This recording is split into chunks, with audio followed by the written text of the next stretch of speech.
لا الہ الا اللہ لا الہ الا اللہ توحید-سنت.com لا الہ الا اس ویب سائٹ پر ملاحظہ فرمائیے ممتاز علماء کرام کی تقاریر، درس قرآن و حدیث، اسلامی کتب کا وسیع ذخیرہ، فرقے باطلہ سے مناظرے اور بہت کچھ۔ الا اللہ لا الہ الا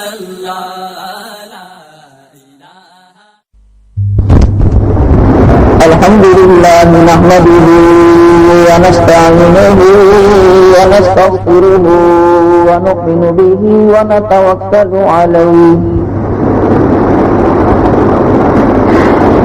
ونعوذ بالله من شرور أنفسنا ومن سيئات أعمالنا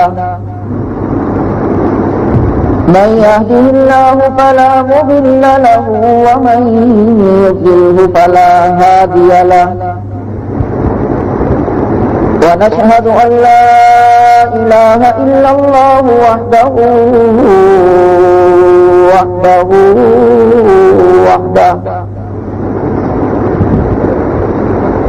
لا شريك له ولا نظير له ولا شفيع له ولا معين له ولا مشير له ولا وزير له ولا مثل له ولا مثال له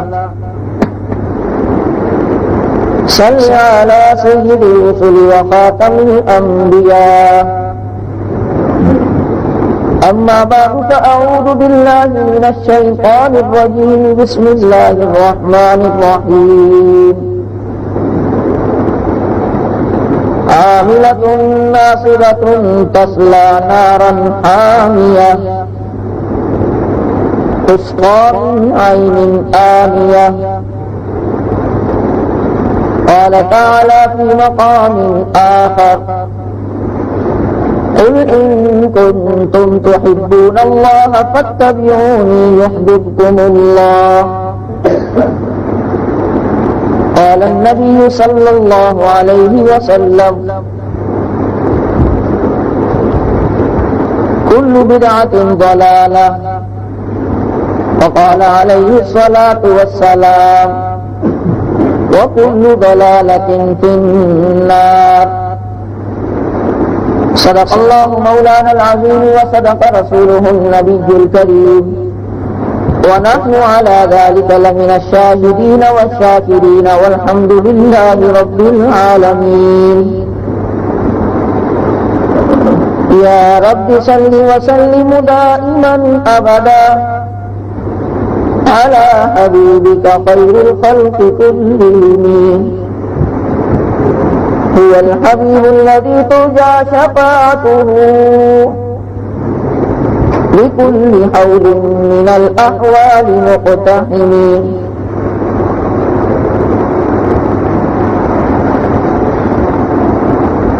سلام اس پر کے جس کے گھر میں چاندی تھی نہ سونا تھا، سلام اس پر کے ٹوٹا بوریا جس کا بچھونا تھا، سلام اس پر کے اسرار محبت جس نے سمجھائے، سلام اس پر کے زخم کھا کے جس نے پھول برسائے،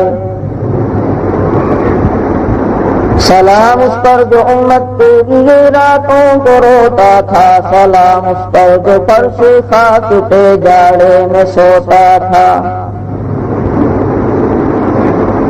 سلام اس پر کہ جس نے منہ کے پیاسوں کو کبائیں دی، سلام اس پر کہ جس نے گالیاں سن کر دعائیں دی، سلام اس پر کہ جس کا نام لے کے اس کے شیدائی الٹ دیتے تھے کیسریت کسرائی۔ اللهم صل على محمد وعلى آل محمد كما صليت على إبراهيم وعلى آل إبراهيم إنك حميد مجيد۔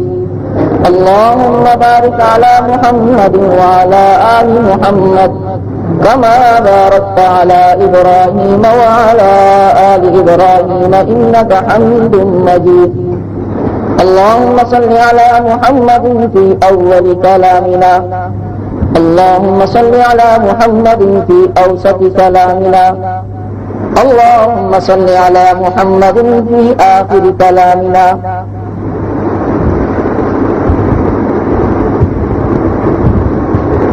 بالاحترام معزز دوستو، محرم الحرام کے متعلق پچھلے درس کے اندر آپ حضرات کے سامنے کچھ معروضات پیش کی تھی. آج بھی انشاءاللہ العزیز محرم الحرام ہی کے متعلق کچھ باتیں آپ حضرات کے سامنے کرنی ہیں. اللہ تعالیٰ سے دعا گو ہوں کہ اللہ تعالیٰ حق سچ کہنے کی، سمجھنے کی، اس پہ عمل کرنے کی، اس کو آگے پھیلانے کی توفیق نصیب فرمائے.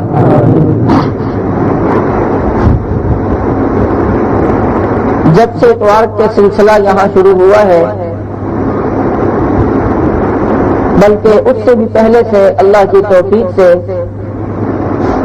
جب بھی محرم الحرام کا مہینہ آتا ہے تو منکرات محرم و بدعات و رسومات محرم کے عنوان سے اللہ کی توفیق سے گفتگو کا موقع ملتا ہے. اور اللہ تعالیٰ سے دعا ہوں کہ جب تک زندگی ہے اللہ تعالیٰ حق سچ کہنے کی توفیق نصیب فرمائے.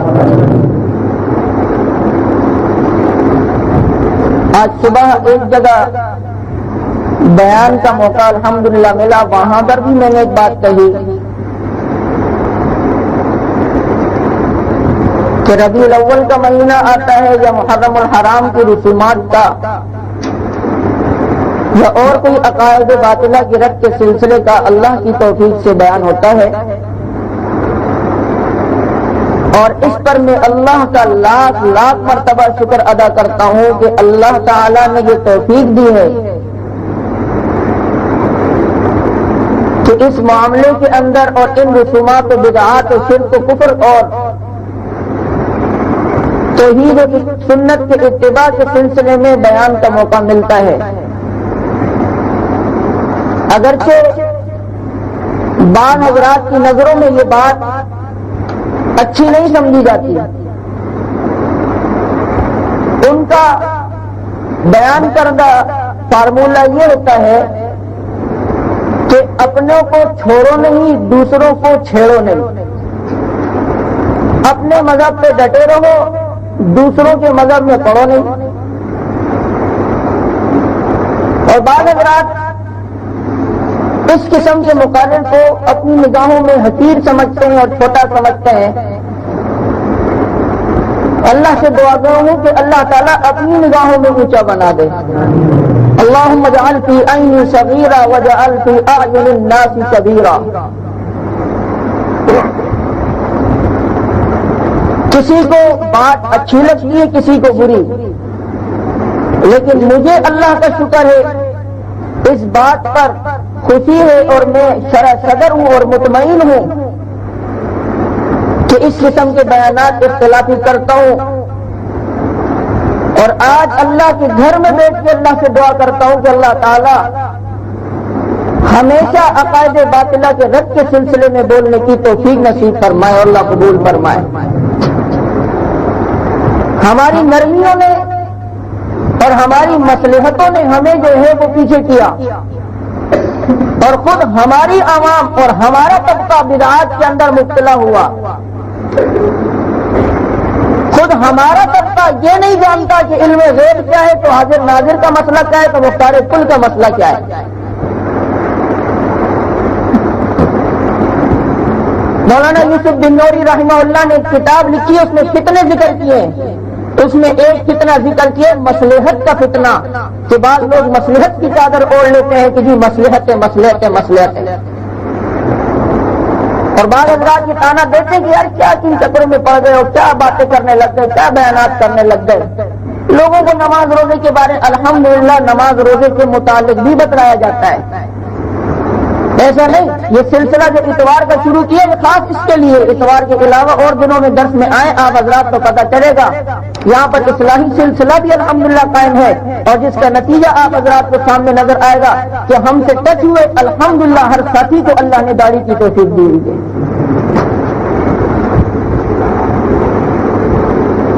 تو اس پر شکر ادا کرتا ہوں کہ اللہ تعالیٰ نے عقائد باطلہ کے رد کے سلسلے کے اندر گفتگو کے موقع دیے ہیں، اور اللہ سے دعائیں کہ آئندہ بھی دیں۔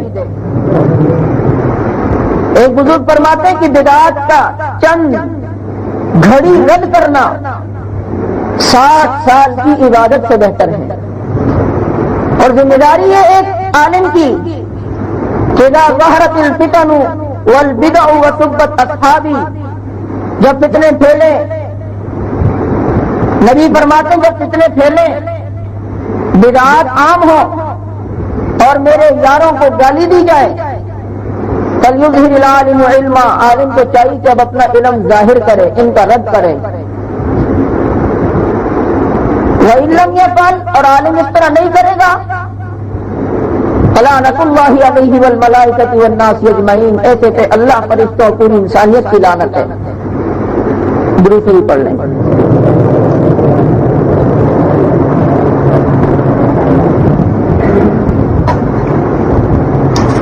آج بھی محرم الحرام کی 10 تاریخ کے عنوان سے جو بدعات چلتی ہے اس کے متعلق بیان ہوگا انشاءاللہ۔ پچھلے سال بھی بعض حضرات نے سنا، کچھ وہی کچھ اس کے اضافے کے ساتھ، اور بعض مرتبہ ہر سال ایک ہی قسم کا بیان ہوتا ہے، اور اس کی وجہ یہ ہوتی ہے کہ وہ ایک بیان بہت محنت اور تیاری سے تیار کیا گیا ہوتا ہے، اور ہر سال وہ پرانے والے تو نہیں آتے، کتنے ادھر ایسے بھی بیٹھے ہوں گے جو پچھلے سال نہیں تھے، تو ان کے بھی ذہن کے اندر یہ بات بیٹھ جائے۔ سب سے پہلے یہ بات یاد رکھیں کہ اس دین کے اندر اللہ تعالیٰ نے، رسول اللہ صلی اللہ علیہ وسلم نے غیر مسلم اقوام سے مشابہت سے منع کیا ہے، کہ غیر مسلم اقوام سے مشابہت نہ ہو۔ یہی وجہ ہے کہ آپ آنکھیں بند کر کے نماز نہیں پڑھ سکتے، آپ کی نماز مکروہ ہوگی، اس لیے کہ نماز عبادت ہے، اور عبادت یہودی اپنی جو کرتے ہیں وہ آنکھیں بند کر کے، تو اب مسلمان کے لیے حکم دیا کہ اب جب تو عبادت کر تو آنکھیں کھول کے، تاکہ یہودیت کا رد ہو، ان سے مشابہت نہ ہو۔ اتنی بھی مشابہت اللہ کو پسند نہیں آئی۔ یہودی 10 محرم کا روزہ رکھتے تھے، رسول اللہ صلی اللہ علیہ وسلم نے حکم دے دیا کہ آئندہ سال ہم ایک روزے کا اور اضافہ کریں گے، 9، 10 یا 10، 11، 10ویں کے ساتھ ایک ضرور ملائیں گے۔ آقا کیوں؟ فرمایا اس لیے کہ 10ویں کا روزہ یہودی رکھتے ہیں، ہم نے بھی صرف 10ویں کا رکھا تو یہودیوں سے مشابہت ہو جائے گی۔ من تشبہ بقوم فہو منہم، جو جس قوم سے مشابہت اختیار کرتا ہے قیامت کے دن اسی کے ساتھ اٹھے گا۔ ایک بات۔ دوسری بات کہ ایک کام جتنا بھی بہتر نظر آتا ہو، لیکن اس کام میں رسول اللہ صلی اللہ علیہ وسلم کا طریقہ نہیں ہے، وہ کام اللہ کی یہاں قابل قبول نہیں ہے۔ میں نے خطبے میں آپ کے سامنے چند آیتیں پڑھی، عاملۃ ناصبہ تصلی نارا حامیہ تسقی من عین آنیہ۔ اللہ کہتے ہیں ایسے لوگ قیامت میں آئیں گے جنہوں نے جنت کے حصول میں اتنی محنت کی ہوگی، جنہوں نے مجھے حاصل کرنے کے لیے اتنی محنت کی ہوگی، جنہوں نے جہنم سے بچنے کے لیے اتنی محنت کی ہوگی، اور اتنی تھکاوٹ ہو چکی ہوگی ان کو، پوری دن، پوری رات، پورے دن مجھے راضی کرنے کے لیے محنت میں لگے ہوں گے، میرے نبی کو حاصل کرنے کے چکر میں لگے ہوں گے، جنت کی طرف میں لگے ہوں گے، اس لیے محنت کر رہے ہوں گے کہ عرش کا سایہ مل جائے، پل صراط پر سے بجلی کی طرح گزر جائے، اور اعمال نامہ سیدھے ہاتھ میں مل جائے۔ انہوں نے عبادت میں اتنی محنت کی ہوگی کہ کسی طرح ہمیں قبر کا عذاب سے بچا دیا جائے، ہمارے اوپر سے موت کی سختی دور کر لی جائے۔ اللہ نے ان کی اس محنت کا ذکر کرتے ہوئے فرمایا کہ میری عبادت میں اور مجھے حاصل کرنے میں اتنی محنت کر چکے ہیں کہ عاملۃ ناصبہ، جس طرح صبح سے شام تک ایک مزدور مزدوری کر کے اس کے چہرے سے تھکاوٹ کے آثار نظر آتے ہیں، تو یہ مجھے راضی کرنے کے لیے، جنت کے حصول کے لیے اتنی محنت کر چکے ہوں گے کہ ان کے جسموں سے بھی تھکاوٹ، ان کے چہروں سے بھی تھکاوٹ نمایاں طور باتیں نظر آ رہی ہوگی. مجھے حاصل کرنے کے لیے انہوں نے اتنی محنت کی ہوگی کہ عاملۃ ناصبہ، جس طرح مزدور تھک جاتا ہے محنت کر کے، یہ بھی مجھے حاصل کرنے کے لیے اتنی محنت کر چکے ہوں گے کہ تھک جائیں گے. لیکن اللہ کہتا ہے انہوں نے اتنی محنت کی، اس کے باوجود اعلان کرتا ہوں تسلا نارن حامیہ تسقی من عین آنیہ، ان کو کھولتا ہوا پانی پلاؤں گا، جہنم میں پھینک دوں گا. تسقی من عین آنیہ، کھولتے ہوئے پانی ملیں گے.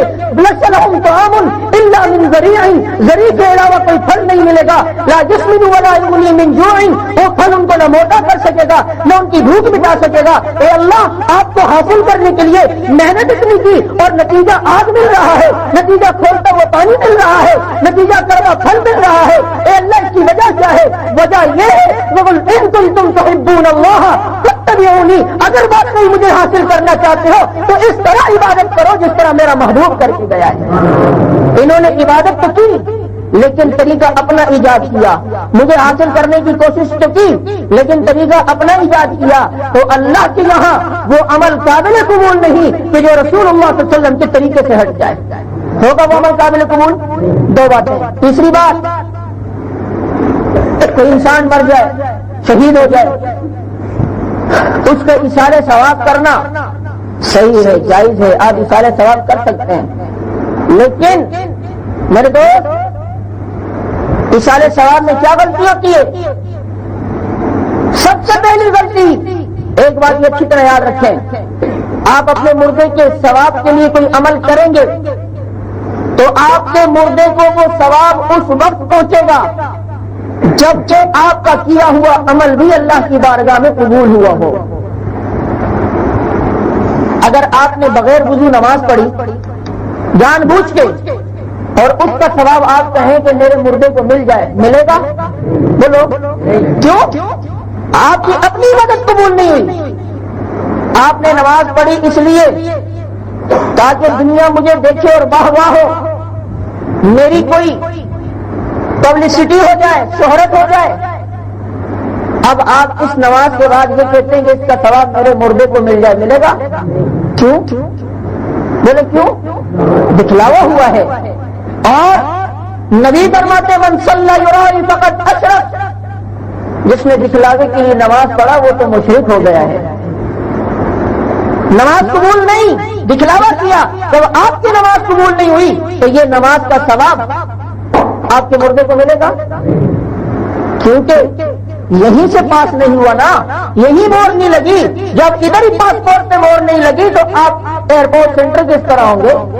آپ کا عمل قابل قبول کہاں ہوگا؟ یہ عملوں کی تو جانچ پڑتال ہوتی ہے، تب جا کر کہیں اللہ کی بارگاہ میں پہنچتے ہیں. ادھر تو جانچ پڑتال شروع ہی سے ختم ہو گئی کہ دکھلاوا اور اپنی طریقے سے کام کیا ہے تو اللہ کیا وہ قابل قبول توجہ ہے. اب ہمارے یہاں کیا ہوتا ہے؟ ایمانداری سے بتانا، گروانے میں جھانک کے بتانا کہ آج کسی مردے کے مرنے کے بعد 40واں کیوں ہوتا ہے؟ صرف اس وجہ سے ہوتا ہے. اگر نہ کیا تو خاندان والے کیا کہیں گے کہ مر گیا مردود، نہ فاتحہ نہ درود. خاندان والے کیا کہنا دیں گے کہ باپ مر گیا، پیچھے پوچھا بھی نہیں. وہ باپ جو سارا دن اس کے لیے محنت کرتا تھا، اب باپ مر گیا تو پوچھتا بھی نہیں ہے. دلیل یہ ہے کہ جب تک باپ زندہ تھا باپ کو پوچھتا بھی نہیں تھا، باپ کا چہرہ بھی نہیں دیکھتا، کئی سال باپ کے چہرے نہیں دیکھے. یہی باپ جب مر گیا اب یہی نافرمان بیٹا تیجے بھی کرے گا، 40 بھی کرے گا، 21واں بھی کرے گا، برسی بھی کرے گا. اور بابا تو دنیا میں جب تھا تیرا باپ اس وقت تو 10 روپے نہیں دیتا تھا اپنے باپ کو، اب مر گیا تو کیوں کرتا ہے؟ وجہ یہ ہے کہ خاندان والے تانا دیں گے، دنیا والے باتیں بنائیں گے. آج نیتوں میں یہ قصور ہے اور یہی وجہ ہے کہ پیسے بعد میں کچھ بھی نہ ہو، جیب خالی ہو، قرضہ لے گا کسی سے مانگے گا، اس کے بعد جا کر سارے ثواب کرے گا. اگر واقعی تجھے واقعی سارے ثواب مقصود تھا تو تو 2 رکعت نفل پڑھ کے بھی اپنے باپ کو بخش سکتا تھا، سورہ یاسین پڑھ کے بھی اپنے باپ کو بخش سکتا تھا، کوئی بچوں کو قرآن شریف دلا کر وہ بھی اپنے باپ کو بخش سکتا تھا، کوئی صدقہ خیرات غریبوں میں کر کے یہ بھی باپ کو بخش سکتا تھا. لیکن کھلے عام دعوتیں کیوں ہو رہی ہیں؟ اس وجہ سے ہو رہی ہے کہ دنیا کو پتا چلے کہ میرے باپ کے مرنے کے بعد میں نے یہ کچھ کیا ہے، تاکہ کل مجھے کوئی تانا نہ دے سکے کہ باپ مر گیا کچھ کیا نہیں، باپ مر گیا کچھ ہوا نہیں. یہی وجہ ہے ہمارے ایثار ثواب کی. اب جب ہم اس نیت سے ایثار ثواب کریں گے، نہ ہمارا قبول ہوگا جب ہماری یہ عبادت ہمارے حق میں قبول نہیں ہوگی تو مردے کے حق میں کہاں سے قبول ہوگی؟ کوئی ثواب نہیں مل رہا. آپ کہتا ہوں اگر دکھلاوا ہے اور ہے ہی دکھلاوا، ہے ہی دکھلاوا. میری کیسٹ کے ذریعے کوئی سن رہا ہوگا براہ راست، ہے ہی دکھلاوا. اگر دکھلاوا نہ ہوتا تو مولانا کبھی چوتھے دن بھی دے دیتے نا، دوسرے دن بھی دے دیتے نا. نہیں، تیسرے دن ہی دینا ہے. ہاں، تیسرے دن ہی دینا ہے. کیوں؟ پہلے دن دے دو، 1000 دے کے پکا کے دے دو، لیکن تیسرے دن نہیں دیے نا ڈائریکٹ فتوا لگے گا. اور کھانا ہی کھلاؤ تب قبول ہوگا، ورنہ آپ کے مردے کو ثواب نہیں ملے گا.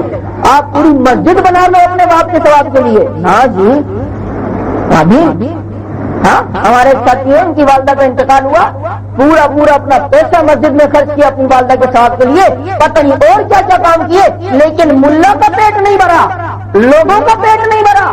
تو تانے ملے، او جی ماں مری پوچھا بھی نہیں، ماں مر گئی تو پوچھا بھی نہیں ہے ماں کو. یہ ماں کا صلہ کیا ہے اس نے. یقین کرو اگر یہی نیت خاندان والوں کے تانوں کی ڈر کی وجہ سے کر رہے ہو کوئی ثواب نہیں مل رہا. شرک سے آپ اپنے خاندان والوں کو پہنچاتے ہو، یہ نیت ہے کہ نہیں ہے؟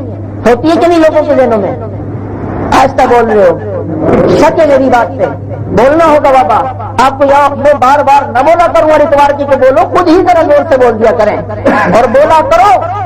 میرے جمعے میں بھی کہا، بالکل ہلکے سے ساتھی جواب دے رہے تھے جمعے میں، اور تو پھر میں نے کہا بولا کرو. بعض لوگ کہتے ہیں یار یہ بلوایا نہ کریں آپ، اور یہ بلوانا تو اللہ کی سنت ہے. اس کائنات میں سب سے پہلی تقریر وہ اللہ نے کی ہے کہ جب عالم ارواح میں ساری روحوں کو جمع کیا تھا، عالم ارواح میں انبیاء کی بھی روحیں تھی، صلحاء اولیاء فقہاء کی بھی روحیں تھی، عام مومنین اور کافرین کی بھی روحیں تھی. سب کو جمع کر کے سب سے پہلا خطاب وہ رب کائنات نے کیا ہے، اور کائنات کے رب نے خطاب یہ کیا ہے، الست بربکم، کیا میں تمہارا رب نہیں ہوں؟ بولو. تو سب نے کہا قالوا بلا بربنا، اللہ آپ ہی ہمارے رب ہیں. اس کائنات سے پہلی تقریر ہوئی ہے وہ اس انداز میں کہ مخاطبین سے بھی بلوایا گیا ہے. سمجھ میں آئی؟ اور یہ کیوں بلوایا گیا؟ تاکہ یاد رہے اللہ کا کیا ہوا وعدہ. یہ بلوایا اس لیے جاتا ہے تاکہ سمجھ میں آئے کہ سمجھ میں آ رہی ہے، مقرر کو بھی پتہ چلے کہ معاملہ چابی انگلش میں کی کرنے والا نہیں بلکہ کچھ سمجھ میں بھی آ رہی ہے. تین باتیں. چوتھی بات، دن کا اپنی طرف سے متعین کرنا یہ بھی جائز نہیں. 12 ربیع الاول ہی کو چاول بانٹنا ہے، 10 محرم ہی کو نیاز کرنی ہے، ہاں جمادی ثانی کی 11 تاریخ کو ہی 11ویں بتانی ہے. اچھا جی، شب برات کی رات ہی کو کرنا ہے. اپنی طرف سے دن متعین کیے ہوئے، اپنی طرف سے دن متعین کیے ہوئے. اور ذرا آگے پیچھے کر لو تو کہتے ہیں جی اب عبادت قبول نہیں ہوگی، اب نہیں ثواب تھوڑی ملے گا، اب کوئی فائدہ نہیں ہے. اپنی طرف سے دن متعین کیا عبادت میں کہ نہیں؟ حج عبادت ہے، اس کے دن کس نے متعین کیا؟ روزے عبادت ہے، دن کس نے متعین کیے؟ قربانی عبادت ہے، دن کس نے متعین کیے؟ یہ سارے اللہ نے متعین کیے ہیں. اب اپنی طرف سے ہر سال ایک عبادت کا دن متعین کرنا، نبی فرماتے لا تختصوا لیلۃ الجمعہ بقیام بین اللیالی، صرف جمعے کی راتوں کو عبادت کے لیے خاص نہ کیا کرو، اور دن بھی اللہ سے ہے، اور دن بھی عبادت کیا کرو، لہذا اور دن کے اندر بھی عبادت ہو. اپنی طرف سے عبادت کے لیے ایک ہی دن کو متعین کر لینا، اس سے نبی نے منع کیا ہے. لوگ کہیں گے کہ جی یہ آپ نے کیوں متعین کرتے ہیں؟ جیسے ایک چھوٹا کنڈے کا کتاب سے لکھا نا، جو اللہ کی توفیق سے میں نے لکھا، تو اس کا ایک بیوقوف نے جواب دیا. اس میں نے لکھا کہ دن کا تعین اپنی طرف سے کرنا صحیح نہیں، حدیث سے اور فقہاء کے حوالے سے بتایا. تو کسی نے وہ ایک چیز لکھی اور اس میں لکھا کہ اگر مولانا رب نواز صاحب کی شادی ہو گئی ہو تو ہم رب نواز صاحب سے یہ پوچھ سکتے ہیں کہ انہوں نے دن تاریخ جو طے کی ہوگی شادی کی وہ بھی تو اپنی طرف سے متعین کی ہے، تو اب انہوں نے بھی تو تاریخ متعین کی ہے، لہذا جب انہوں نے بھی اپنی طرف سے تعین متعین کی تو پھر ہم کیوں نہیں تاریخ متعین کر سکتے ہیں؟ سبحان اللہ. سوال یہ ہے کیا کھایا؟ جواب ہے آلو کھائیں. سوال یہ نام کیا ہے؟ جواب ہے آلو کھائیں. سوال کچھ جواب کچھ. ماما اگر اول تو شادی ہوئی نہیں ابھی، ہاں خوش رہو ابھی نہیں ہوئی. دوسری بات اگر ہوئی بھی ہو کوئی تاریخ متعین کرتا بھی ہے کہ تاریخ فروری کی 20 تاریخ مثال کے طور پہ متعین کی، چلو اب ہم یہ سمجھتے کہ اس 20 کو ہٹا کر چلو اب 21 کر لیں تو اب شادی نہیں ہوگی، شادی میں مزہ نہیں ہوگا، یہ عقیدہ ہوتا ہے؟ ایک دن تو رکھنا تو ہے۔ اعتراض اس بات پر ہے کہ ہر سال 10 محرم آتا ہے، صرف 10ویں ہی کو عبادت نیاز کیوں ہو رہی ہے؟ ہر سال 12 ربیع الاول ہی کو کیوں؟ اور دن بھی کرو نا، اور دنوں کو بھی تو بتاؤ کہ ان دن بھی ہے، صرف اسی دن ثواب سمجھا جا رہا ہے۔ اگر شادی کی تاریخ کوئی متعین کر رہا ہے تو وہ ایسا نہیں کہ مثال کے طور پر اس کی 3 شادیوں کا ارادہ ہو، 22 فروری شادی کی تاریخ متعین ہوئی تو ہم دوسری شادی بھی یہ عادت 22 فروری ہی کو کریں گے اور تیسری بھی 22 فروری ہی کو کریں گے۔ کیوں؟ اس لیے کہ یہ اسی دن شادی ہوگی۔ نانا ایسا کوئی بھی نہیں کرتا، شادی کی تاریخ کوئی بھی انسان رکھ لیتا ہے لیکن ہر دفعہ ایک ہی تاریخ متعین نہیں ہوتی، ادھر تو ایک ہی دن متعین ہوا ہے۔ اور اگر شادی کی تاریخ 22 فروری متعین ہوئی ہے تو اب ضرورت پڑنے پر انسان 24 فروری بھی کر سکتا ہے، 25 فروری بھی کر سکتا ہے۔ اب یہ دن کے اندر نہیں ہوتا کہ اگر 22 کو ہی نکاح نہ ہوا تو یہ شادی بھی صحیح نہیں ہوگی، اس شادی کا ثواب بھی نہیں ملے گا۔ آپ تو عبادت جب نام لیتے ہیں نظر و نیاز کا، تاریخ اپنی طرف سے متعین کی کہ محرم کی 10 ہی کو ہونی چاہیے، ربیع الاول کی 12 ہی کو ہونی چاہیے، لہذا ہر سال پھر وہی تاریخ متعین ہوتی ہے۔ تاریخ کا متعین کرنے کا یہ معنی ہے کہ جب وہ چیز دوبارہ دہرائی جاتی ہو، بار بار وہ عمل آتا ہو، ہر دفعہ ایک ہی تاریخ میں کیا جائے، اس تاریخ کو متعین کرنا منع ہے۔ جو عمل بار بار ہوتا ہو، حلیمیں بار بار پکتی ہے اور ہر مرتبہ 10 ہی کو پکتی ہے، ربیع الاول کی 12 تاریخ کو نیاز ہر سال ہوتی ہے اور ہر سال جب ہوتی ہے تو 12 ہی کو ہوتی ہے، لیکن کوئی اگر شادی بار بار کرے گا تو ایک ہی تاریخ متعین نہیں کرے گا بلکہ اس تاریخ کو تبدیل بھی کر سکتا ہے۔ سمجھ میں آ گیا متعین کرنے کا معنی؟ اچھا دوسری بات یہ سمجھ لیں، دلیل کہ جب یہ بات آپ حضرات کو سمجھ میں آ گئی تو چوتھی بات یہ سمجھیں کہ نظر و نیاز کا انکار کسی کو بھی نظر و نیاز کریں آپ، بالکل یہ سارے ثواب مردوں کے لیے، لیکن یہ کھانا غریب کا حق ہے بابا۔ کس کا حق ہے؟ غریب کو کھلاؤ۔ یہ جو اول تو 30 یا 40واں کرنا صحیح نہیں ہے، کوئی بھی دن اور متعین کرو نا، کیوں مشابہت میں پڑے؟ یہ ہندو سے مشابہت نہیں ہے۔ ہندو کا آدمی مرتا ہے، تیسرے دن وہ جلاتے ہیں، اس کو رسم پھل کہتے ہیں۔ ہم ملا ادھر کا جو ہے وہ اپنے مردے کو تیسرے دن جو روٹی اس کے سالے ثواب کے لیے اس کا نام رسم پھل رکھا ہے۔ وہ 21 دن بعد اس کی راگ اور ہڈیاں علیحدہ کرتے ہیں، ادھر 21واں ہوتا ہے، ادھر مردے کا 21واں ہوتا ہے۔ 40 دن کے بعد اس کی راگ کو جو جلائی تھی اس کو گنگا جمنا میں پھینک کے آتے ہیں، اس کو وہ رسم 40واں کہتے ہیں۔ ادھر ہم لوگ بھی 40واں مناتے ہیں، یہ تو ان سے مشابہت ہو گئی ہے۔ اور رسم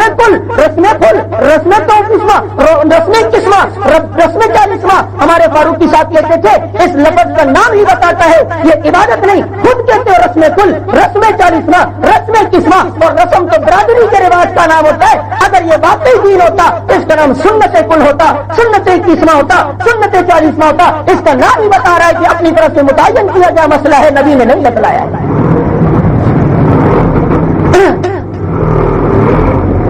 جب یہ بات سمجھ میں آ گئی کہ اس کو غریب کھائے گا، امیر اکثر کہتا ہوں سارے ثواب مردے کا ہوتا ہے، حضرت صاحب بھی پہنچے ہوئے ہوتے ہیں، 10 بنگلے ہوتے ہیں، کہاں جا رہا ہے بغیر اور تیسرے کا کھانا کھانے جا رہا ہوں، تیرے گھر میں نہیں کھاتا، غریبوں کا کھاتا ہے۔ ماں کے بطونہم نارا، اللہ کہتے ہیں جو یتیموں کا حق ہے اس کے پیٹ میں آگ ڈالی جائے گی۔ ماں کی بطونہم نارا، یہ غریبوں کا حق، فقراء کا حق، مسکینوں کا حق، اس سے بھی اس نے شرط قبضہ کر لیا ہے۔ اور یہ صدقہ ہے، صدقہ اشارے ثواب جو کر لیا آپ نے، کھانا کھلایا، اب اس کو سید بھی نہیں کھا سکتا، کھا سکتا ہے؟ ہاں آج اپنے آپ کو سید بھی کہتے ہیں تو سب سے پہلے پہنچے ہوئے ہوتے ہیں۔ ہمارے یہاں مسئلہ یہ نا جمعرات کو جو پیدا ہوتا ہے وہ بھی سید بن جاتا ہے، بڑے مزے سے انٹری سیدوں میں کرا دیتے ہیں اپنی۔ ہاں سید کی 4 نشانیاں ہیں، حسن جمال ہونا چاہیے اس میں، خوبصورتی، دوسری نشانی بہادری، تیسری نشانی تقویٰ اور چوتھی نشانی سخی ہونا چاہیے۔ یہ سید کی 4 نشانیاں ہیں اور یہ چاروں نشانیاں اعلی رسول میں پائی جاتی تھی۔ حسین اعلی رسول تھا تو حسین خوبصورت بھی تھا، حسین تقوی والا بھی تھا، حسین سخی بھی تھا، اور اس کے ساتھ ساتھ حسین کے اندر سخاوت بھی تھی، جمال بھی تھا، تقویٰ بھی تھا، اور اس کے ساتھ حسن و جمال کا پیکر بھی تھا۔ یہ ساری نشانیاں حسین کے اندر تھی۔ اگر اگر یہ واقعی سید ہوتا تو یہ صدقے کا کھانا نہ کھاتا. صدقہ تو سید پہ آل رسول پر حرام ہے. اور میرے نبی کے نواسے حسن نے غلطی سے ایک صدقے کی کھجور کھا لی. چھوٹے بچے تھے, پڑی ہوئی کھجور تھی, صدقے کی تھی, اس کو اپنے منہ میں نگل لیا. نبی نے دیکھ لیا, اسے حسن اپنے پیٹ میں نگل گئے. میرے نبی اپنی مبارک انگلیاں حسین کی منہ میں ڈال ڈال کر ان کو طے کروا رہے ہیں اور کہہ رہے ہیں کہ میری آل پر اللہ نے صدقہ حرام کر دیا. اوصاف الناسی, یہ صدقہ لوگوں کا میل کچیل ہے اور یہ میل کچیل آل رسول پہ زیب نہیں دیتا. لیکن وہ پہنچے ہوتے ہیں شاہ صاحب. ہمارے ملتانی صاحب کہتے ہیں کہ یہ شاہ صاحب نہیں, سیاہ صاحب ہے. سیاہ صاحب یہ سیاہ ہے. شاہ صاحب خوبصورت ہوتا ہے, ایسا خوبصورت کہ انور شاہ کچھ خوبصورت تھے نا. انور شاہ کشمیری کیسے خوبصورت کہ ریلوے اسٹیشن پہ کھڑے ہیں, ایک سکھ آیا, حضرت مجھے کلمہ پڑھا لے. بھائی تو نے میرا کیا دیکھا ہے جو کلمہ پڑھ رہا ہے؟ تقویٰ دیکھا, عبادت, نماز, ریاضت, مجاہدات دیکھے, کیا دیکھے کلمہ پڑھ رہا ہے؟ اور کچھ نہیں دیکھا. دیکھا یہ ہے, اندازہ یہ کیا ہے جس نبی کا امت اتنا حسین ہے وہ نبی کتنا حسین ہوگا. سید تھے تو ان کے حسن جمال کو دیکھ کر لوگ آل رسول کو دیکھ کر ایمان لا رہے ہیں. اور ادھر آل رسول کا کردار یہ ہے کہ صدقے بھی چل رہے ہیں, عورتوں کو بھی اپنے سامنے بٹھایا ہوا ہے, تویزیں بھی لکھ کے دے رہے ہیں اور تنوں پہ تھاپڑے بھی لگ رہے ہیں کہ ماشاء اللہ مجھ تگڑی ہوگی, یہ پہلے کمزور آتی ہے. ہاں نہیں ہوتا, یہ نہیں ہوتا تو گزرو نا اس فلمستان والی گلی سے دیکھ لو, تھاپڑے لگتے. اور میرے نبی کی سیرت صحابہ بیان کرتے ہیں کبھی کسی عورت سے ہاتھ بھی نہیں ملایا, کچھ بھی نہیں کرتے. ناراض نہ ہونا, سیدوں کی عزت کئی سیدوں کے خاک کے برابر بھی نہیں ہے, ان کے پاؤں کے جوتے کے برابر بھی نہیں. سید کا احترام اپنی جگہ, واقعی سید قابل احترام ہے. احترام کرو کے درجات بلند ہوگے. اور دیکھو ایک بادشاہ کا بہت بڑا پہلوان ہے جس نے ساری دنیا کو چیلنج دیا تھا, اور بادشاہ کو اس پہلوان پہ فخر ہے کہ کوئی میرے پہلوان کو ہرا نہیں سکتا. ایک کمزور انسان آیا اور بادشاہ کو کہنے لگا تیرے پہلوان سے میں مقابلہ کروں گا, اور ہنسنے لگا, اور تو میرے پہلوان سے مقابلہ کرے گا؟ ہاں ہاں مقابلہ کروں گا, بلا لو اپنی عوام کو. عوام جمع ہو گئی, وہ پہلوان بھی آیا, اور پہلوان بھی ایسا جس کو دنیا کا کوئی پہلوان چٹ نہیں کر سکتا تھا. یہ کمزور ٹانگری شخص اس پہلوان کے مقابلے میں آیا. گٹھم گٹھا ہوئے اس کمزور نے صرف اس پہلوان کو یہ کہا کہ میں آل رسول ہوں, میرا خیال کرنا. یہ بات سننے کی دیر تھی کہ وہ پہلوان خود چت ہو گیا اور وہ سید اس کے اوپر بیٹھ گیا. دوسری مرتبہ پھر مقابلہ ہوا, پھر اس نے کہا میں آل رسول ہوں. آل رسول کا خیال کرتے ہوئے اس نے اپنی ذلت کو برداشت کی, لیکن آل رسول کی ذلت کو برداشت نہ کیا. اور جب وہ چت ہو گئے, رات کو یہ پہلوان سویا ہے, رسول اللہ خواب میں آئے ہیں, اور جنید تو نے میری لاج رکھتے ہوئے میرے خاندان کی لاج رکھی ہے, جب تو نے میری لاج رکھی ہے دیکھ رہے اللہ تیرا نام کیسا بلند کرے گا.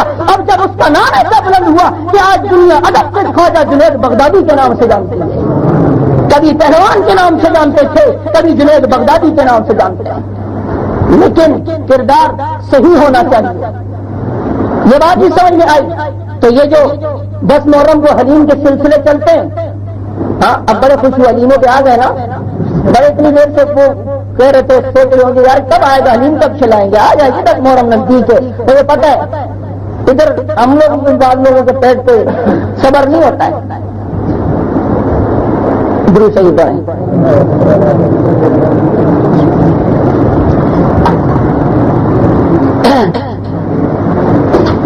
محرم الحرام کی 10 تاریخ کو جو حلیم کا سلسلہ ہے, میں نے جو تمہیدی باتیں کی اب اشارے کرتا جاؤں گا.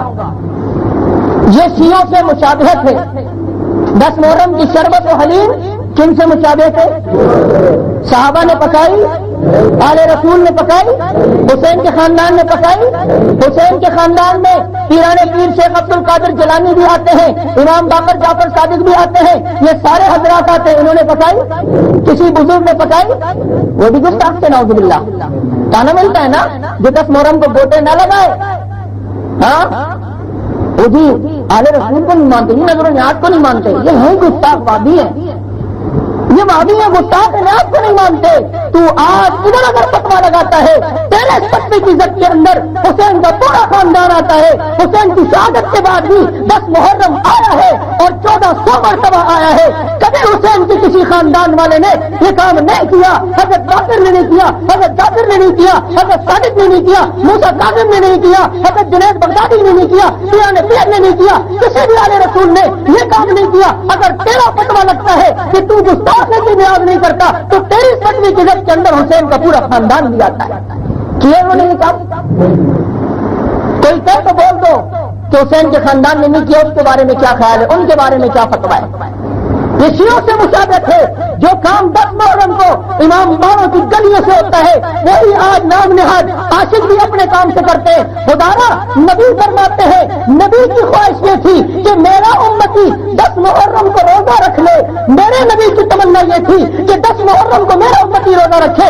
اسی طرف کو سامنے رکھتے ہوئے نبی نے فرمایا تھا، او میرے امتیوں 10 محرم کا روزہ رکھو گے اللہ 60 سال کی عبادت کا ثواب دے گا. او میرے امتیوں 10 محرم کا روزہ رکھو گے تمہارے لیے جنت میں 30 محل اللہ تیار کر لے گا، 30 شہر آباد کر لے گا، ہر شہر میں 30 محل اللہ بنا لے گا، ہر محل کی ایک چیز چاندی کی اور ایک چیز سونے کی بنا لے گا. نبی کی خواہش یہ تھی میرا ایک امتی یہ تمام سعادتیں حاصل کر لے. اور نبی کی خواہش یہ ہے روزہ رکھو. آج امت کو کس کام پہ لگا لیا؟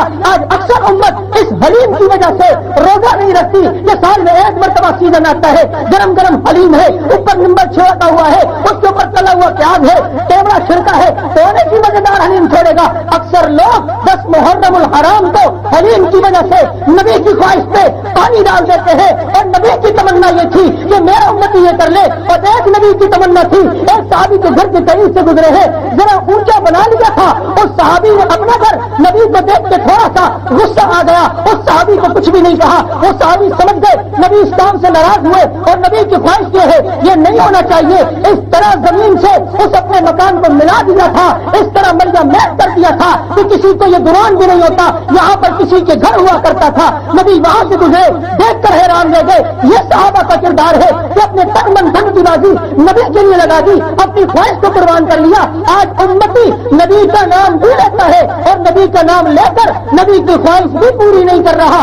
نبی کی خواہش تھی امتی 10 محرم کو روزہ رکھے اور کتنے لوگ آج 10 محرم کو حلیم اور شربتوں میں پڑ گئے. اور اگر غیر مسلم عیسائی اور یہودی یہاں پر آ کر ریسرچ کر لے کہ ان کے نبی نے تو ان مسلمانوں کو 10 محرم کے روزے کی تاکید کی تھی اور آج نبی کے چاہنے والے نبی کا نام لے کر کیا کام کر رہے ہیں؟ آج نبی کا نام لے کر حلیم اور شربتوں میں پڑے ہوئے ہیں. بتاؤ یہودی اور عیسائی ہماری یہ حالت دیکھ کر کیا کہیں گے کہ یہی اپنے نبی کو چاہنے والے ہیں، انہیں کو اپنے نبی سے محبت ہے، اپنی حلیم اور شربتیں تو چھوڑ نہیں سکتے.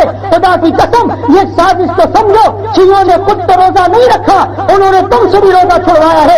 انہوں نے تمہیں اس کام میں مبتلا کرا کر، تمہیں حلیموں سے پھنسا کر، تمہیں شربتوں میں پھنسا کر تم سے روزے چھڑوائے ہیں، تم سے نبی کی خواہش چھڑوا دی ہے. اگر واقعی تم نبی کے عاشق ہوتے تو نبی کی خواہش پر جان بھی دے دیتے، نبی کی خواہش کے اوپر اپنی نبی کی تابع داری کرتے، نبی کی خواہش کے اوپر یہ حلیم اور شربتوں کو قربان کر دیتے. اور نبی کی خواہش پر تو لوگ اپنے خاندان کو چھوڑ دیتے تھے، ماں باپ کو چھوڑ دیتے تھے. اور صحابہ کو صبح حسنا دیکھو، نبی کی تابع داری کے اوپر اپنے ماں باپ کو چھوڑ دیا، بیویوں کو طلاق دے دی، بچوں سے بات کرنا چھوڑ دی، لیکن کسی صورت میں بھی نبی کو ناراض نہ کیا. نبی فرماتے روزہ رکھو، ملا کہتے ہیں حلیم پکاؤ. نبی فرماتے روزہ رکھو، ملا کہتا ہے کہ شربتیں بناؤ. نبی کہتے ہیں روزہ رکھو، ملا کہتا ہے کہ بریانی پکاؤ. تم سے فیصلہ کرواتا ہوں نبی کی مانتے ہو کہ 14ویں صدی کی ملا کی مانتے ہو؟ نبی کی خواہش کیا ہے اور ہم کیا چکروں میں پڑ گئے؟ خدا کی قسم اس دور کے لیے ایک فاروق کی ضرورت ہے، ایک عمر کی ضرورت ہے. اللہ دے دے ہے جس طرح افغانستان کو ملا ہے، اللہ ایسا ہی دے دے.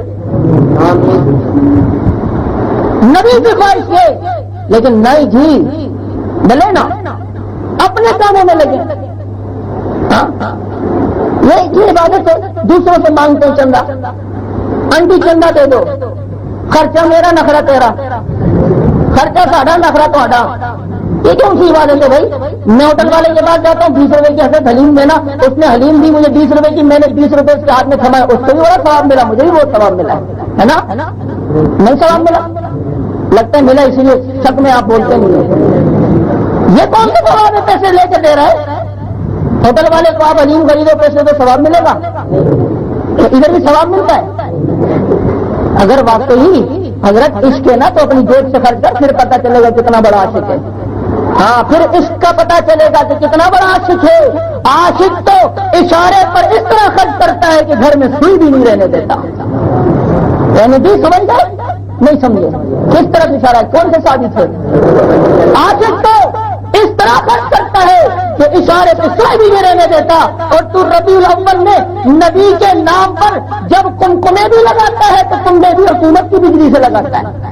اپنے گھر سے خرچ کرنا، پھر پتہ چلے گا تو کتنا بڑا عاشق ہے. جب بجلی کا بل آئے گا نا خدا آئندہ کا طرف ہے انشاءاللہ اگلے سال، پھر پتہ چلے گا تو کتنا بڑا عاشق ہے. اگر واقعی عاشق ہے اس کو ڈیلی کر، ذرا ڈیٹ کو ڈیلی کر. چندے لوگوں سے مانگتے ٹھک ٹھک آنٹی چندہ دے دیں، ہاتھ میں لسٹ ہوگی، اندر سے آواز جاؤ بھائی نہیں ہے چندہ. تو اس کا نام لکھنا ان کو نہیں دینا. اچھا ان کو دینا ہی نہیں ہے. ابھی چندہ نہیں دیا ایسے لوگ. ابھی دیکھو یہ تو مانگنے ہی بیکار ہے. ابھی تو بھی ایسے ہی مجھے یہاں پر لے آیا، منع بھی کیا کہ ان لوگوں کا گھر ہے، ان کو دینا ہی نہیں. اچھا یہ ثواب ہے، جو دے اس کو دے رہا ہے، جو نہیں دے اس کو نہیں دے رہا. ہاں ثواب اگر چاہیے تو وہ دیکھ عثمان کا اسوہ حسنہ کہ جب مسلمان مدینہ المنورہ میں آئے تو ایک کنواں میٹھے پانی کا تھا، یہودی کی ملکیت تھی، تو یہودی مسلمانوں کو مہنگے داموں میں پانی بیچتا تھا. تو عثمان غنی نے مہنگے داموں میں کنواں خریدا اور کنواں خرید کر اعلان کر دیا اے یہودیوں تم تو مسلمانوں کو پانی نہیں دیتے تھے، لیکن آج جب عثمان کا کنواں آ گیا ہے اور یہ کنواں عثمان نے خرید لیا ہے تو عثمان نبی کا چاہنے والا ہے، نبی کا اسوہ حسنہ ماننے والا ہے. تو عثمان کا اعلان بھی سن لو، یہودیوں تم تو پانی نہیں پلاتے تھے، جب یہ کنواں میرا ہو گیا آج کے بعد اس کنویں سے پانی مفت تم بھی لوگے اور مسلمان بھی لوگے.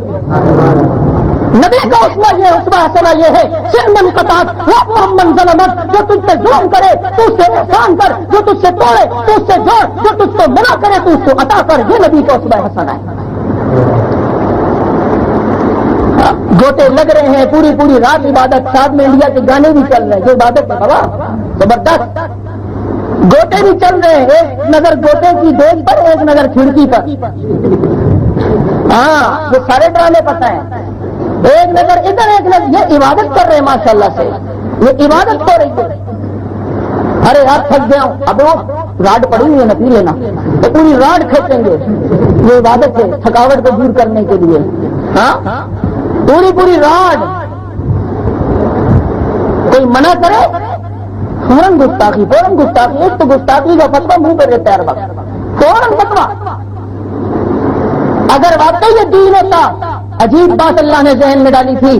میں نے دوپہر پر رحمانیہ میں بھی کہا اگر یہ دین ہوتا تو اس کام میں وہ طبقہ مبتلا ہے، وہ جوانوں کا طبقہ جو نماز کی طرف نہیں آتا، جو روزے کی طرف نہیں آتا، جو قرآن کی تلاوت کی طرف نہیں آتا. قرآن دین ہے اس طرف نہیں آتا، نماز دین ہے اس طرف نہیں آتا، ذکر دین ہے اس طرف نہیں آتا، روزہ دین ہے اس طرف نہیں آتا.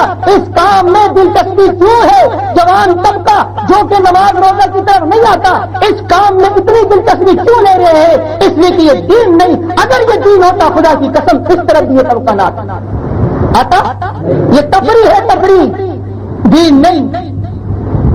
جھوٹ بول رہا ہوں غلط کہہ رہا ہوں؟ دوسروں کے چندوں سے لوگوں کے گھر گھر سے بھیک مانگتے ہیں. بلا ضرورت سوال کرنا حرام ہے، حرام. بلا ضرورت سوال کرنا حرام ہے. صحابہ کرام پتھر باندھ لیتے تھے پیٹ پر، لیکن سوال کرنا گوارا نہیں کرتے تھے کہ نبی نے منع فرمایا. بلا ضرورت سوال حرام. لیکن ادھر چھوٹے چھوٹے بچے نہیں دیکھتے ہو، وہ چھوٹے چھوٹے بچے وہ بھی سبیل کا چندہ، سبیل کا چندہ. ہاں ہوتا ہے نا جب حلیم اور سبیل کا چندہ 9 محرم کو حلیم کا پکارو، حلیم کا نہیں، ہم نے آ جا کے بات لیے تھے آپس میں. نہیں ہوتا پھر آ جا کے بچتے ہیں آپس میں.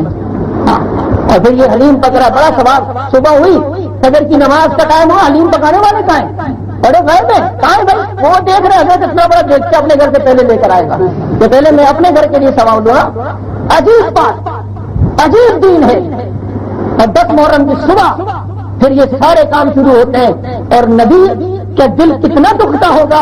اور نبی فرماتے ابو داؤد کی حدیث ہے ہر پیر کو اور ہر جمعرات کو نبی کی قبر میں امت کے اعمال پیش ہوتے ہیں.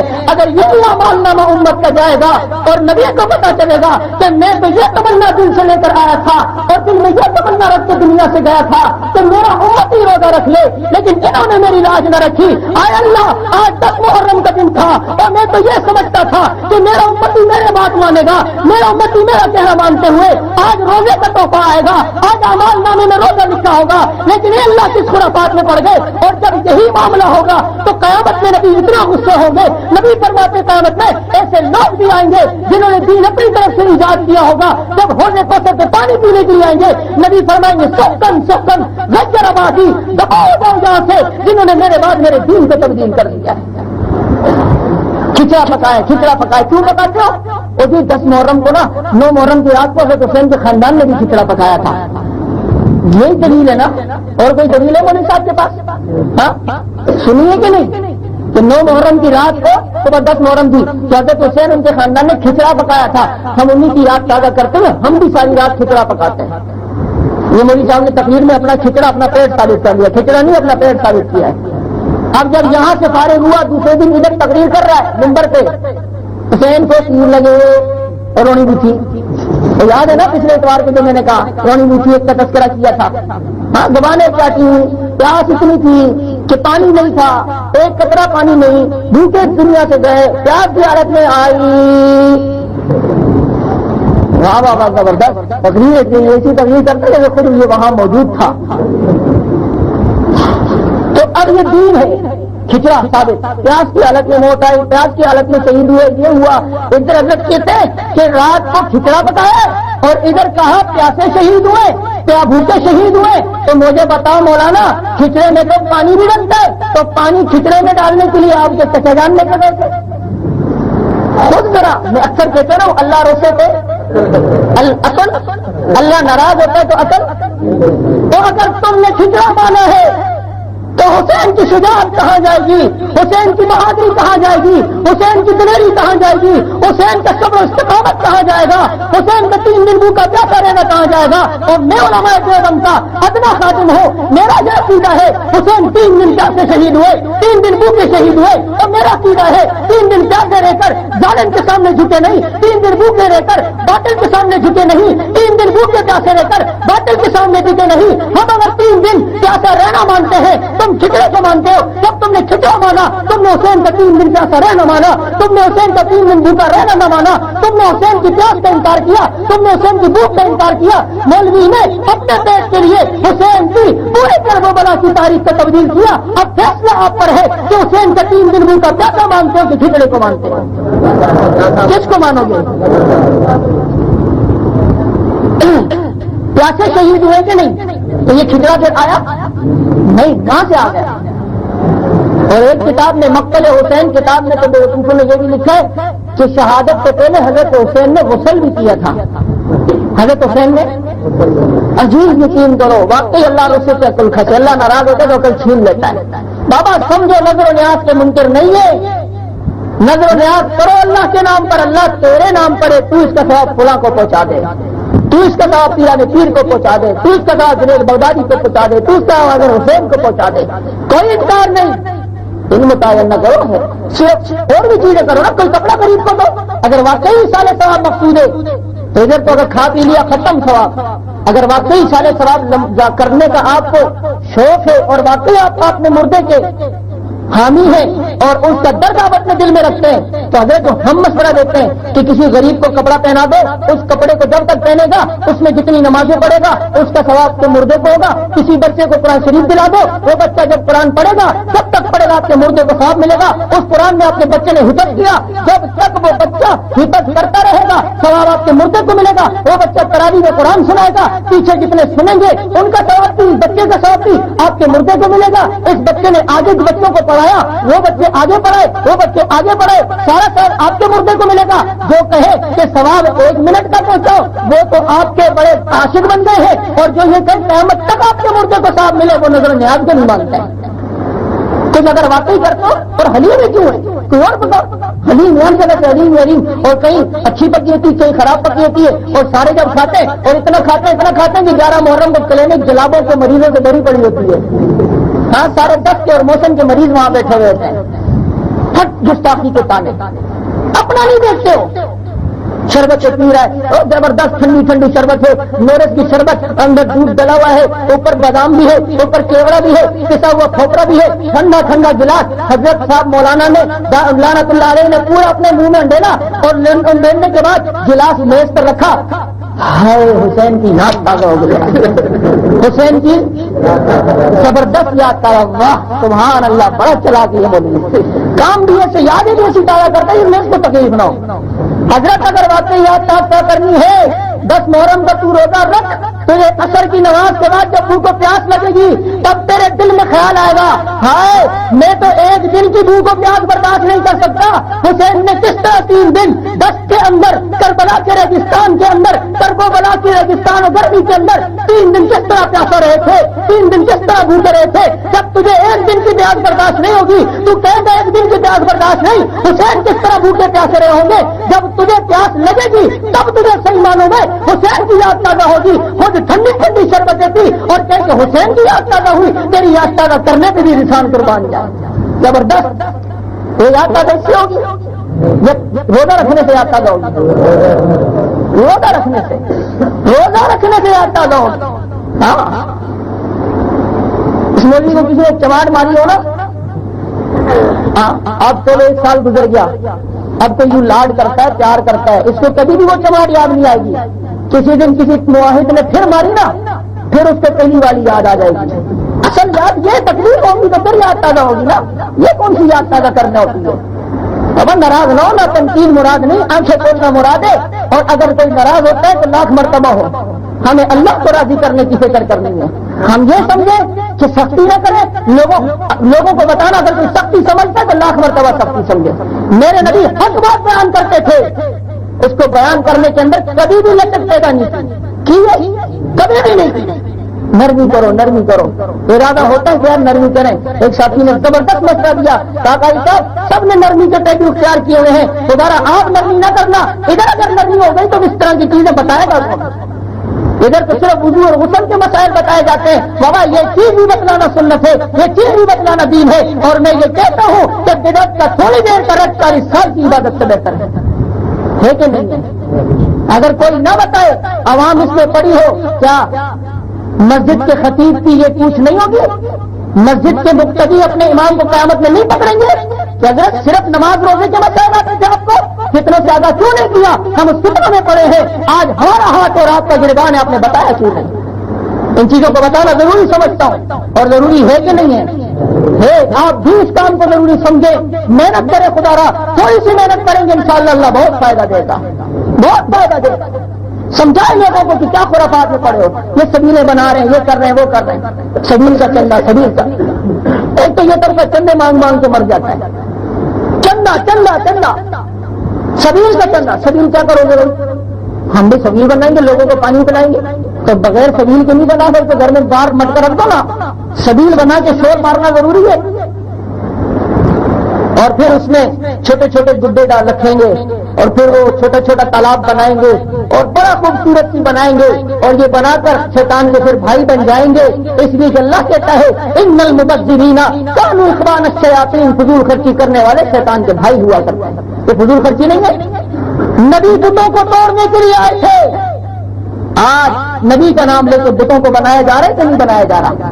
یہ چھوٹے چھوٹے گڈے اور بت رکھے، یہ بت نہیں ہے. اگر کوئی ہندو تیری سبیل میں آ گیا نا تو وہ ہندو آگے کہے گا تو ساڑھے برا لگ دیں جی، یہ تو ہمارے بھائی لگتے ہیں. اور ہے ایک ہندو نے ایک مسلمان کو تانا دیا تھا کہ تمہارے اندر اور ہمارے اندر کوئی فرق نہیں ہے، ہم کھڑی مٹی کو پوچھتے ہیں، تم پڑی مٹی کو پوچھتے ہو. نہیں سمجھے؟ نہیں سمجھے؟ ہم کھڑی مٹی کو پوچھتے ہیں، ہم مٹی کا بت بنا کے پوچھتے ہیں. یہ کھڑی ہو گئی، تمہاری قبروں پہ مٹی پڑی ہوتی، تم ان کو پوچھتے ہو، پوچھتے ہم بھی مٹی کو پوچھتے، تم بھی مٹی کو. اور پھر صبح صبح ہونے سے پہلے بانسوں کے ساتھ اس شریر کو توڑ دیں گے نا. توڑیں گے کہ نہیں؟ ایک دن کا شو کیا فائدہ ہوا؟ کیا ہوا؟ خدا را اپنے پیسے برباد نہ کرو، کسی کو ان کاموں کے لیے چندے بندے نہ دیا کرو، بالکل نہ دو. کہیں سے حلیم آ بھی جائے نہیں لو. اگر منع کرنے کی ہمت نہیں ہے تو لے کسی غریب کو نہیں کھانا. پکا ارادہ میں اس کا ارادہ نہیں کرواتا، میں اس کا وعدہ کرواؤں گا. ہر کام میں ارادے کرائے جاتے ہیں، اس کا وعدہ کرو انشاءاللہ ہم کسی خرافات نہیں پڑیں گے. تھوڑا پیٹ کو صبر دو. یہاں اللہ کی رام پر اور اللہ کے رسول کی رضا کے لیے صبر دو گے، اللہ تعالیٰ آخرت کی حلی میں کھلائے گا. ہاں اللہ تعالیٰ آخرت کے مزے کھلائے گا. اس چیزوں سے بچیں گے کہ نہیں بچیں گے؟ بچیں گے کہ نہیں؟ ان تمام خرافات سے بچنے کی ضرور کوشش کریں. اپنی عوام کو بھی سمجھائیں کہ خدا را ان خرافات کے اندر مبتلا نہ ہو. یہ سبیلیں جو سچتی ہیں ان کو دیکھو بھی نہیں، ان سے حوصلہ افزائی ہوتی ہے لوگوں کی. وہ آئندہ سال وہ اور بنائے ہیں، پچھلے سال بڑے لوگ آئے تھے دیکھنے کے لیے، تو اور شاندار بنائیں گے. تو یہ دیکھنے والے یہ اس میں برابر کے شریک ہوتے ہیں. حوصلہ افزائی نہ کرو. یہی وجہ میں کہتا ہوں جن ہوٹلوں کے اندر ٹی وی چلتا ہے ان ہوٹلوں میں چائے بھی نہ پیا کرو، نہ پیا کرو. پیاس لگی تو پانی بھی کوئی اور سے پیو.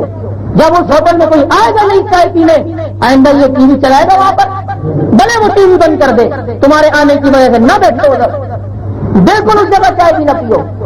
تو اسی طرح سبیل کی حوصلہ افزائی بھی نہ کرو. یہ سب خرافات ہیں، فضول خرچیاں ہیں. اور صحابہ کا اس میں حسنہ یہ ہے کہ حضرت عمر ہے، اپنی چراغ کی روشنی ہے، کام کر رہے ہیں، رات کا اندھیرا ہے، امیر المؤمنین ہے، ایک شخص بات کرنے کے لیے آیا تو حضرت امیر المؤمنین حضرت عمر نے رضی اللہ تعالیٰ عنہ چراغ بجھا لیا. چراغ بجھا کے باتیں کرنے لگے. آنے والے نے پوچھا امیر المؤمنین چراغ کیوں بجھایا؟ امیر المؤمنین نے جواب دیا اس چراغ میں تیل بیت المال کے پیسوں سے جل رہا تھا اور میں کام بیت المال کا کر رہا تھا، حکومت کا کام کر رہا تھا. اب جتنی دیر ہم باتیں کریں گے اتنی دیر جو تیل جلے گا وہ بیت المال کا ہوگا. اتنی دیر چلنے کی وجہ سے اس تیل کو ہم بیت المال کی اجازت کے بغیر استعمال کریں گے. اور میں نہیں چاہتا کہ بیت المال کا اتنا سا تیل بھی ہم سورج کی اجازت کے بغیر لیں اور اتنی دیر ہم بیٹھیں گے تو چراغ کے بغیر بھی ہماری باتیں مکمل ہو جائیں گی. میں نہیں چاہتا کہ جتنی دیر ہم باتیں کریں اتنی دیر فضول خرچی کے اندر چراغ کا تیل پھرے. اتنا بھی برداشت نہیں. لیکن آج نبی کا نام لے کر کیا کیا ہم کر رہے ہیں، کس کس خرافات کے اندر جو ہے وہ ہم پڑھ چکے ہیں. جو ان چیزوں سے محفوظ رہیں گے یہ اتوار کے سلسلے میں ضرور آیا کریں. اپنے ساتھ اور ساتھیوں کو بھی توحید و سنت کے افشا کے لیے، شرک و بدعات کے رد کے لیے کمر بستہ ہو جائے اور اللہ سے یہ تہیہ کر لیں کہ اللہ ہمارا دل چاہے نہ چاہے تو توحید و سنت کی ہمیں قبول و منظور فرما. کہنا چاہیں گے لوگ ہاں میرے بارے میں ہی بات کہیں گے، ابے چھوڑو جانتے کون ایسا ہے تم چکروں میں پڑ گیا ہے، بولو پڑھنے دو. ہاں ادھر مسئلہ یہ ہے کہ خود بھی نہیں کرتے دوسروں کو بھی نہیں کرنے دیتے. اللہم انا نجعلک فی نحورہم ونعوذ بک من شرورہم. فضول نہ سمجھو اس کام کو. بعض لوگ بہت ناراض ہوتے ہیں کہ جی اس طرح نہیں ہونا چاہیے، سختی نہیں ہونی چاہیے. اور میرے نبی کو اس میں اثر دیکھو کہ کس طرح سر عام لاٹ منات الزا یغوث یعوق نصر بد سوا مشرکین کے بتوں کا رد کر رہے ہیں اور رد کرتے ہیں. اور چچا نے جب منع کیا تو کہنے لگے چچا ایک ہاتھ میں چاند دوسرے میں سورج لا کے رکھ دو پھر بھی اللہ کی توحید بات کرنے سے بعد نہیں آؤں گا. متشدد اور جی منفی پہلو نہ بیان کریں نا، مثبت پہلو بیان کیا کریں. کلمہ پڑھیں پھر آپ جلدی سے لا الہ الا اللہ محمد رسول اللہ. تو لا الہ لا پہلے منفی آیا مثبت آیا ہے؟ ہاں منفی آیا نا. اور دین تو شروع ہی منفی سے ہوتا ہے. پہلے منفی لا الہ یہ منفی ہے، ان اللہ یہ مثبت ہے. بتلا دیا جب نبی کرتے چلے جاؤ گے تو انشاءاللہ مثبت خود پیدا ہوتا چلا جائے گا. میرے نبی کاران کی چوٹی پہ نبوت ملنے کے بعد کھڑے ہوئے سب سے پہلا خطاب کیا ہے، منفی خطاب کیا ہے، قولوا لا الہ الا اللہ تفلحوا. ایک اللہ کو مشکل کشا حاجت روا بگڑی بنانے والا، اولاد دینے والا، دکھ درد دور کرنے والا، پریشانی دور کرنے والا، بچے بچے دینے والا، ایک اللہ کو مان لو تم کامیاب ہو جاؤ گے. سب سے پہلے نبی نے جو خطاب کیا ہے وہ منفی پہلو سے کیا ہے کہ نہیں کیا ہے؟ تو یہ سختی ہے. عجیب بات سختی. صحابہ کے دفاع میں بات کرو، سختی نہ کرو، سختی نہ کرو، سختی نہ کرو. اگلا صحابہ کو گالیاں دے سب کچھ دے، سختی نہیں. سختی ہم نے نبی سے سیکھی ہے. صحابہ کے مسئلے میں ہو یا بدعات کے مسئلے میں ہو ہم نے نبی سے سیکھی ہے. اور دیکھ حضرت عبداللہ ابن مسعود ہے مسجد نبوی کے اندر کچھ لوگ ذکر اپنے انداز میں کر رہے تھے اور اس طریقے سے جو نبی نے نہیں بتلایا، وہ حضرت عبداللہ ابن مسعود آئے اور کہنے لگے ما بدلنا الا مبتدعین، میں تمہیں بدعتی دیکھتا ہوں، تم بدعتی ہو، نکل جاؤ اس مسجد سے۔ مسجد نبوی سے ان لوگوں کو نکال دیا۔ بدعت کے بارے میں سختی وہ صحابہ کو اسوہ حسنہ ہے، اور راہ ملتی ہے سب نکاروں سے اور ہدایت محمد کے یاروں سے۔ سختی نبی سے سیکھی ہے۔ عثمان رضی اللہ تعالی عنہ نبی کے وہ صحابی ہیں کہ دیکھو کہ ایک شخص ہے، اس کا انتقال ہوا، سامنے اس کی میت پڑی ہوئی ہے، جنازہ تیار ہے، صفیں کھڑی ہو گئی ہیں، نبی آئے ہیں مصلی کے قریب، نماز جنازہ کی جگہ پہ آئے ہیں، اس کے نماز جنازہ کے لیے بھی تیار ہو گئے ہیں، لیکن اس چارپائی پہ نظر پڑی، اس میت پہ نظر پڑی، اس مردے کے چہرے پہ نظر پڑی۔ نبی نے فرمایا ہٹا دو اس مردود کو، یہ اس کا جنازہ نہیں پڑتا۔ آتا کیوں؟ فرمایا انہ کانا یبغض عثمانا، اس کے دل میں عثمان کا بغض ہے، اور جس کے دل میں عثمان کا بغض ہو اس پہ اللہ کا قہر اور غضب نازل ہوتا ہے۔ رحمت للعالمین ہونے کے باوجود وہ رحمت للعالمین جو پوری کائنات کے لیے رحمت ہے، اتنے بڑے رحمت للعالمین ہونے کے باوجود صحابہ کے مسئلے پہ اتنے سخت ہے کہ اس کے جنازہ پڑھنے کے لیے تیار نہیں جس کے دل میں عثمان کا بغض ہے۔ آج جہاں پر شیعوں کی نماز جنازہ پڑھتے کہ نہیں پڑھتے؟ کل بھی پتا چلا ہے اس عیدگاہ میں پڑھی گئی شیعہ کا جنازہ۔ اس چیز سے بچ کرو، کوئی سختی وقتی نہیں ہے، چیز کہتے سختی ہے سختی ہے۔ ہاں طریقے سے بات کرو، طریقے سے سمجھاؤ، کوئی بات نہیں ہے، لیکن یہ بات کہ بدعت کا رد نہ کرو، وہ نہ کرو، نہیں۔ اس بات کے لیے انشاءاللہ ہم تیار نہیں ہوں گے، محنت کریں گے، یہاں کے لیے ساتھیوں کو تیار کریں گے، ہمارے کھانا بچانا کوشش کریں گے، ہمارا بازو بنیں گے انشاءاللہ۔ اللہ تعالیٰ ہمارے سے دین کا کام پوری دنیا کے اندر قبولیت والا لے گا۔ تھوڑی طرف کرو دوستو، اور یقین کرو ہمارا عقیدہ اتنا پختہ اور سچا ہے الحمدللہ کہ تھوڑا سا سمجھاؤ طریقے سے تو انشاءاللہ اگلے سمجھ بھی جائیں گے۔ جب میں یہاں شروع میں آیا تو حالت یعنی کہ ایک جہاں ساتھیوں نے الحمدللہ محنت کی، ساتھیوں نے لوگوں کو بتانا شروع کیا، اور جب بتانا شروع کیا تو الحمدللہ آج یہ حالت آ گئی کہ یہاں الیکشن بریلوی دیوبندی پر ہوا ہے تو اللہ نے دیوبندیوں کو فتح دیا۔ جب تانا ملتے تھے کسی زمانے میں کہ 3 گھر ہیں، 4 گھر ہیں ان لوگوں کے، کوئی مشکل نہیں ہے عثمانیہ مسجد پہ قبضہ کرنا، کوئی مشکل نہیں ہے۔ اب الحمدللہ ایک نہیں 2 عثمانیہ انشاءاللہ اس محلے میں ہو گئی ہیں، اور ہر جگہ اللہ تعالیٰ توحید و سنت کے حامی اور ناصروں کو بنا دے اور توحید و سنت کو بیان کرنے والوں کو بنا دے۔ محنت کریں، آپ اپنی محنت سے جتنے لوگوں کو تیار کریں گے اس کا صدقہ جاریہ انشاءاللہ آپ کو ملتا رہے گا۔ یہاں آنے کی کوشش کیا کریں، یہ دل میں نہ لائے کہ یار بعض دفعہ ایک ہی بیان ہوتا ہے، بعض دفعہ جان بوجھ کے بیان اس لیے کرتا ہوں تاکہ جو آنے والے نئے ساتھی ان کو سمجھ آئے اور پچھلے لوگوں کو پختہ یاد ہو جائے، پختہ دیر ذہن میں بیٹھ جائے۔ ہمارے شاہ صاحب عبد المجید ندیم شاہ صاحب سے کسی نے سوال کیا، آپ ہر جگہ سورہ فاتحہ بیان کرتے ہیں، آپ کو کوئی اور موضوع نہیں ملتا؟ عجیب جواب دیا، کہنے لگے اگر امت کو سورہ فاتحہ ہی سمجھ میں آ جائے تو اور میں چاہتا کیا ہوں، سورہ فاتحہ ہی تو سمجھانا چاہتا ہوں۔ حضور صلی اللہ علیہ وسلم 10 محرم کو روزہ کس وجہ سے رکھتے تھے؟ بس اللہ کا حکم تھا، لیکن وہ یہودی جو رکھتے تھے وہ اس لیے کہ موسیٰ علیہ السلام کو جو نجات ملی تھی فرعون کے لشکر سے دریائے نیل جو پار ہوا تھا وہ 10 محرم کا تھا، تو اس کے شکرانے میں بنی اسرائیلی یہودی روزہ رکھا کرتے تھے، تو نبی نے ہمیں حکم دیا 2 روزے رکھو، 9 رکھو گے 10 یا 10 رکھو گے 11، 9 10 یا 10 11، ایک کو ملاؤ ساتھ میں۔